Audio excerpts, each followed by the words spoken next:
Hello बच्चों, let's read the question. The question says all photons of the light have same energy.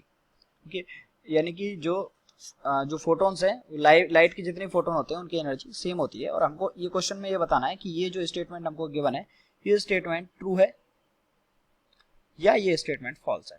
हमको बताना है ये statement true है फॉल्स है। तो इसके लिए सबसे पहले हम इस क्वेश्चन का की कॉन्सेप्ट लिख लेते हैं।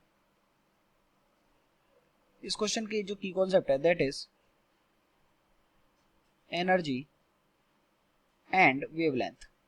ये इस क्वेश्चन का की कॉन्सेप्ट हो गया। तो एनर्जी और वेवलेंथ इस क्वेश्चन का की कॉन्सेप्ट हो गया। और वी नो दैट कि एनर्जी जो है वेवलेंथ से किस तरीके से रिलेटेड होती है कि E इक्वल्स टू क्या होता है hc upon lambda. E equals to hc upon lambda. और वी नो दैट कि लाइट में जितने भी फोटोन होंगे तो इन जो फोटोन है उनके लिए लैम्डा का वैल्यू क्या होगा, डिफरेंट होगा सबके लिए। किसी के लिए लैम्डा का वैल्यू ज्यादा होगा, ओके, हाइयर हो सकता है, या किसी के लिए क्या हो सकता है, लोअर हो सकता है किसी एक रेफरेंस पॉइंट के अलावा। ओके, तो यानी कि जो लेमडा है वेवलेंथ है उसका वैल्यू सबके लिए क्या होगा, डिफरेंट होगा। अगर लेमडा का वैल्यू डिफरेंट होगा, एच और सी तो क्या है सबके लिए सेम रहते हैं, प्लैंक ये तो कांस्टेंट वैल्यूज है। तो अगर लेमडा डिफरेंट होगा तो एनर्जी भी सारे फोटॉन्स की क्या होगी, डिफरेंट होगी, अगर उनका वेवलेंथ डिफरेंट है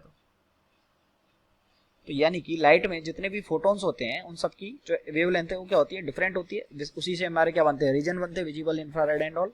और अगर इनकी वेवलेंथ डिफरेंट होगी तो इनकी एनर्जी भी क्या होगी, डिफरेंट होगी। तो क्वेश्चन बोला गया सेम एनर्जी, लेकिन जो एनर्जी है वो कैसी होगी, डिफरेंट होगी। ओके, ये एनर्जी सेम ना होके डिफरेंट रहेगी। तो जो स्टेटमेंट है वो कैसा हो गया, हमारा फॉल्स हो गया। Hence this statement is false. Okay, I hope you understood well. Best of luck.